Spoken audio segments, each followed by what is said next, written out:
ఎక్కడికి వెళ్తున్నావు? షాపింగ్కా? కాదండి, అన్నయ్య ఇల్లు అమ్ముతున్నాడంట.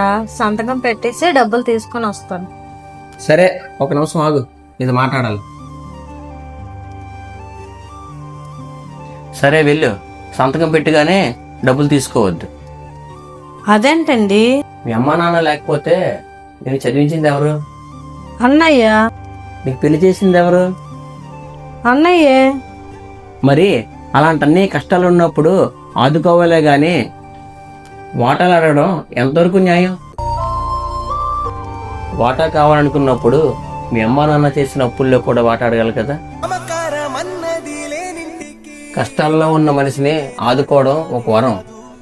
కష్టాల్లో ఉన్న మనిషిని ఇంకా కష్టపడడం అనేది మహాపాపం. కొంచెం ఆలోచించుకో.